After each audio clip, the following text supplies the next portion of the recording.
લોકમત ન્યૂઝમાં આપનું સ્વાગત છે। કોટંબી ખાતે આવેલા ક્રિકેટ સ્ટેડિયમમાં ટિકિટ વેચાણમાં ભ્રષ્ટાચારના આરોપોને લઈ આમ આદમી પાર્ટી દ્વારા ભારે સૂત્રોચ્ચાર સાથે વિરોધ પ્રદર્શન કરવામાં આવ્યું। ટિકિટ કૌભાંડની તપાસ કરાવી અને દોષિતોને કડક સજા કરવામાં આવે તેવી માંગ સાથે વડોદરાના આમ આદમી પાર્ટીના પ્રમુખ અશોક ઓઝા અને કાર્યકર્તાઓએ નિવાસી અધિક કલેક્ટર તથા અધિક જિલ્લા મેજિસ્ટ્રેટ BS પટેલને આવેદનપત્ર આપ્યું। પાર્ટી દ્વારા પારદર્શિતા અને ન્યાયની માંગ કરવામાં આવી છે। આજે ગુજરાતના બરોડામાં 11 તારીખે જે કોટંબી સ્ટેડિયમમાં ભારત અને ન્યુઝીલેન્ડની મેચ છે તેના માટે ટિકિટની બારી જ્યારે બી ખુલી તો મોટી મોટી 5,000, 7,000, 8,000ની ટિકિટો વેચાતી હોય છે અને અડધો કલાકમાં બંધ કરી દેવામાં આવે છે।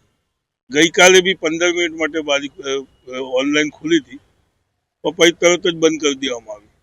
એટલે આ ટિકિટો રાખી અને આ લોકો અંદર જ બ્લેકમાં ટિકિટો વેચાય છે તો આ સૌથી મોટો ભ્રષ્ટાચાર છે।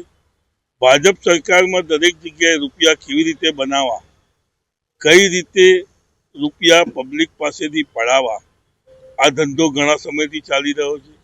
ગુજરાતની અંદર ક્યાંય પણ મેચ હોય, અમદાવાદમાં મેચ હોય, IPL હોય કે ઇન્ટરનેશનલ હોય, દરેક મેચોની અંદર આ જ રીતે ટિકિટ પૂરેપૂરી 90% બ્લેક કરવામાં આવે છે। તેના માટે અમે આજે આવેદન આપવા આવ્યા છીએ કે આ ભ્રષ્ટાચાર બંધ થવો જોઈએ અને ત્યાં કોટંબી સ્ટેડિયમની આજુબાજુમાં જે હાઈ ટેન્શન લાઈનો ગયેલી છે, રોડ રસ્તાનું હજુ કોઈ ઠેકાણું નથી, તેમ છતાં આટલા મોંઘા દરની ટિકિટો લોકોને બ્લેકમાં વેચી અને સરકાર પોતે જ રૂપિયા બનાવવાનો જે ધંધો કરી રહી છે, જો આ બંધ નહીં થાય તો અમે 11 તારીખે ગાંધી ચિહ્ને જઈ અને સ્ટેડિયમ પર ધરણા કરીશું।